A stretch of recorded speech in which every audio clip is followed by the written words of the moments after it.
가득히 먼 곳, 그곳에 사람들은 마음을 묻는다. 그리운 마음, 간절한 마음, 이루고자 애쓰는 마음까지 놓아두는 곳. 그렇게 기도의 마음이 쌓인 자리에 남의 보리암이 있다.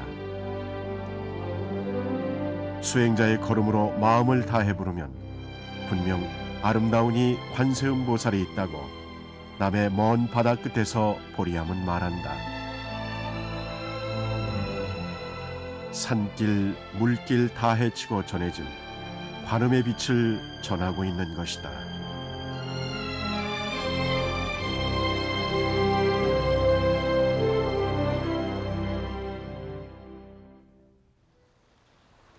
바다와 육지와 섬이 어울려 빚어낸 절경 한려해상 국립공원. 한산도에서 여수까지 300리 아름다운 백길이라 노래했던 그 물길이다. 만나고 머물고 떠나는 모든 것이 삶의 풍경이 된 곳. 그 끝자락에 남해가 있다. 남해 38륜이 있을 정도로 비경을 이룬 섬. 지금은 남해대교가 그 경계를 잇고 있다. 그중 남해 금산은 해상공원 내 유일한 산악공원으로 남해의 일경으로 꼽힌다.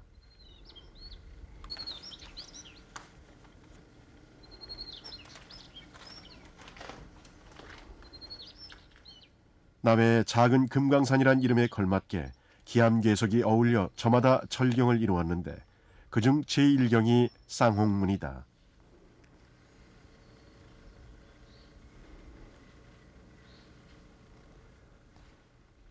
정상으로 오르는 길목에 나 있는 두 개의 돌문 쌍홍문은 산을 여는 산문이자 보리암으로 들어서는 일주문이다.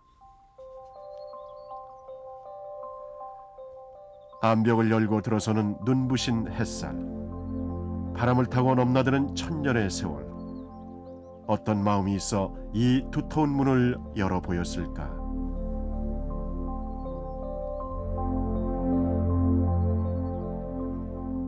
무지개를 닮았다 해서 지어진 이름 쌍홍문. 거기엔 기도의 마음이 묻어 있다.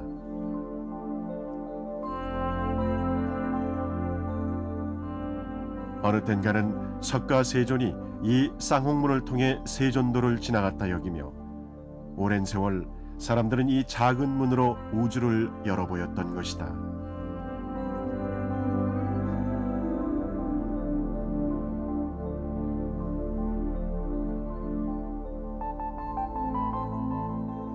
동굴 안으로 나 있는 길을 타고 오르면 보리암으로 이어진다.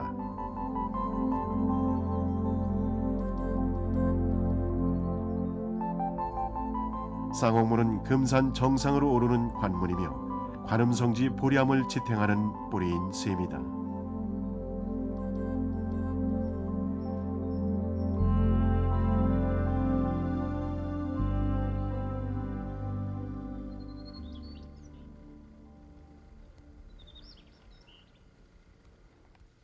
남해 바다가 한눈에 보이는 자리. 기암 괴석을 딛고 그곳에 관음성지 보리암이 있다.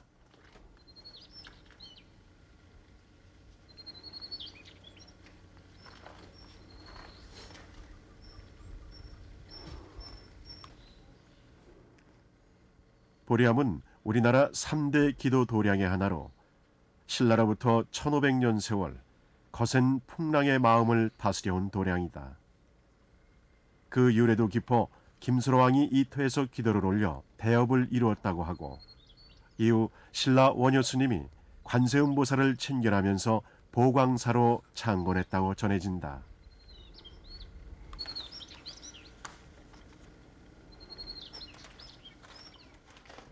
통상의 세월이 간단치 않아 전각은 여러 차례 옷을 고쳐 입었고 가파른 공간을 따라 건물들이 비좁게 들어서 있다.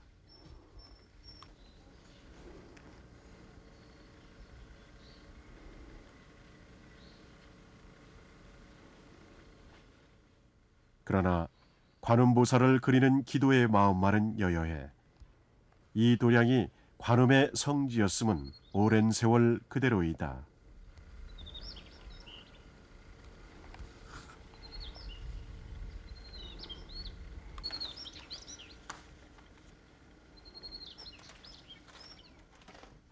보리암의 주불전. 관음성지라는 화려한 이름과 달리 소박한 얼굴에 관세음보살이 모셔져 있다.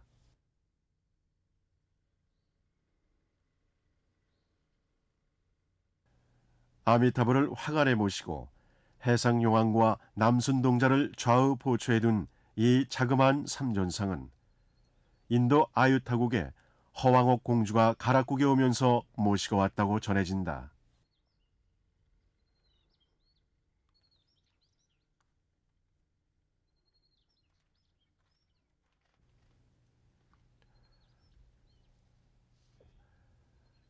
훗날 이곳에서 김수로왕이 대업을 이루었으니 그 인연이 실로 깊다하지 않을 수 없다.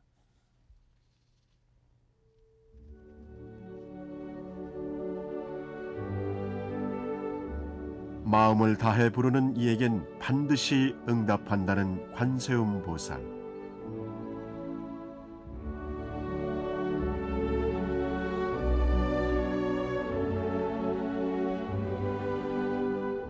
원효 스님도 그렇게 다가갔을 것이다.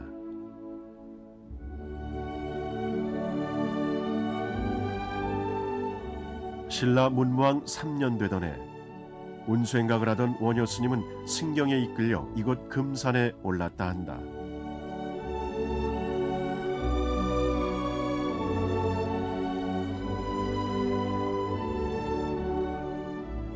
그때 스님은 바다와 산이 온통 금빛으로 방광하는 것을 보았고 이를 기이 여겨 스님은 그 자리에 초당을 지어 100일 기도에 들었다 한다. 그리고 마침내 기도가 회양되던 날 스님은 관세음보살을 친견했다고 전해진다. 그리고 그 인연이 관음성지 보리암 창건으로 회양된 것이다.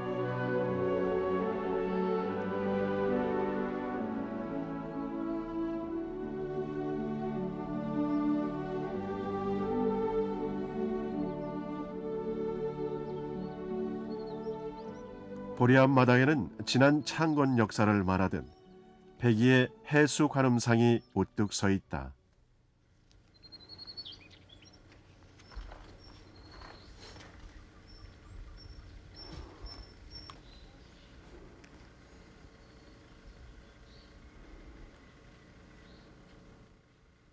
세상을 굽어보는 눈빛. 아무리 험한 길이라도 기꺼이 함께하리라. 진실로 염원하는 마음에 귀 기울이며 관세음보살은 천년 세월 그 자리에 그렇게 서 있는 것이다.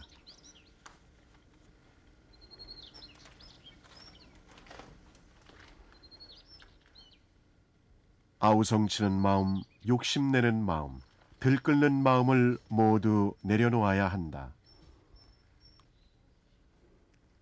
만나고자 하는 그 마음을 닮아 순이란 마음을 이루는 것. 그렇게 다가가야 만날 수 있는 얼굴이 관세음보살인 까닭이다.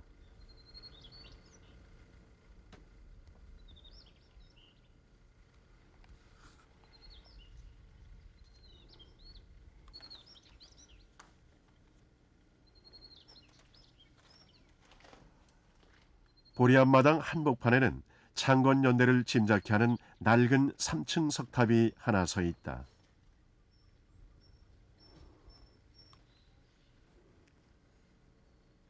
입성이 달아진 자리에 세월의 덮개가 두텁게 앉았고 거기엔 오랜 이야기 하나가 전해온다.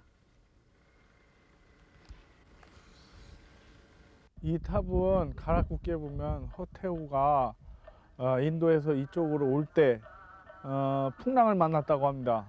근데 풍랑을 만나서 이제 이곳으로 와야 되는데 못 오는 것을 지나가던 이제 스님이 안타깝게 여기고 파사석 탑이 있는데 그것을 같이 싣고 가면은 영험이 있어서 풍랑을 피할 수 있을 거라고 얘기를 해줍니다. 파사석을 이제 배에 싣고 무사히 건너오기에 이르릅니다. 이르러서는 그것을 탑으로 만든 것이 바로 이 탑이 되겠습니다. 특이하게도 이 석탑에는 자기 난리라는 것이 있습니다. 방위를 가리키는 빨간 침이 보면은 방위를 달리해서 움직이게 됩니다. 이곳이 바로 용의 머리에 해당되고 이 탑이 있는 이곳이 정수리 부분이라고 합니다. 그런데 기운이 날아가지 못하게 석탑을 눌러 놓음으로써 바로 이런 현상이 일어난다고들 이야기하고 있습니다.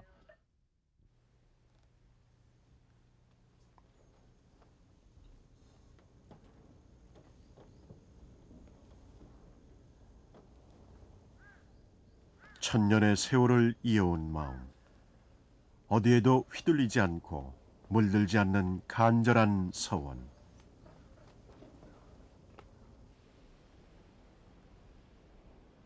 그것이 남의 보리암, 이 도량의 참뜻임을 3층 석탑은 그렇게 일깨워주는 듯하다.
관세음보살, 관세음보살. 호명하는 그 이름처럼 자비로워지리라. 호명하는 그 마음처럼 순일해지리라. 아름다운 기도의 마음이 보리암을 장엄한다.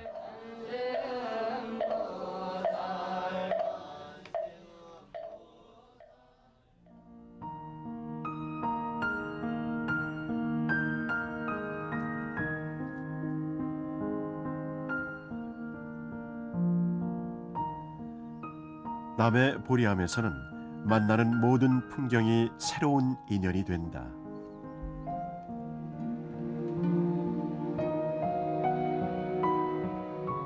매일 일어나고 지는 일몰이며 일출의 순간도 남의 보리암에 서면 처음인 듯 가슴 벅찬 그 무엇이 있다.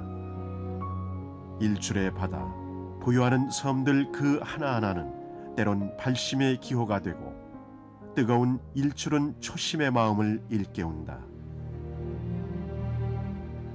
간절한 기도가 있어 얻을 수 있는 감동이요 환희일 것이다.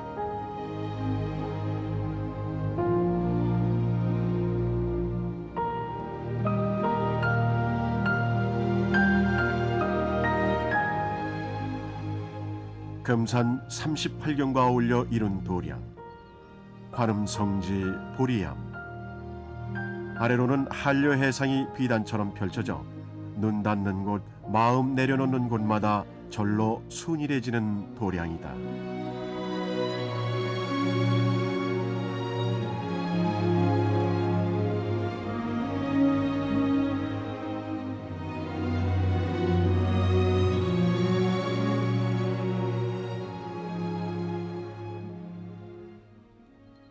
그래서일까? 이곳에서는 유독 기도를 이룬 인연담이 풍성한데 특히 태조 이성계와 금산과의 인연이 각별하다. 이성계는 큰 뜻을 품고 명산을 돌던 중 이곳에 이르러 기도를 이루었다고 한다. 후일 왕에 등극한 이성계는 보은의 뜻으로 보광산을 금빛 비단으로 덮어주겠다며 그 이름을 금산으로 개명했다고 전해진다.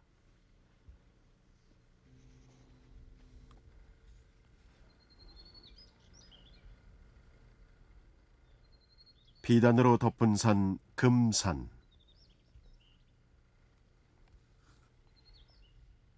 그러나 금산은 그 이름과 달리 거침없이 일어선 기암괴석으로 오랜 역사와 기상을 드러내고 있다.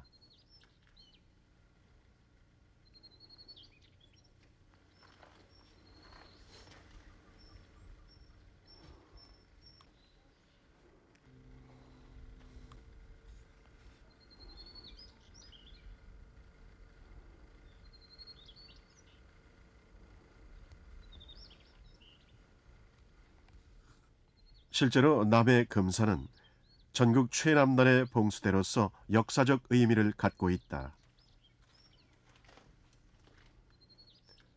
툭 트인 시야로 외적의 침입을 알리는 최남단 국태민안의 터전이었던 것이다.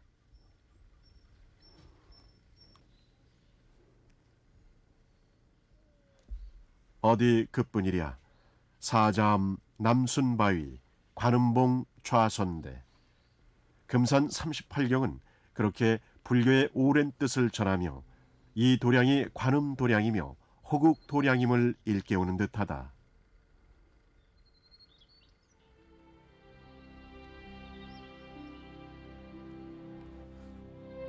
하늘과 바다가 만나듯 기도의 마음이 붉게 물드는 곳, 그곳에 관음성지 보리암이 있다.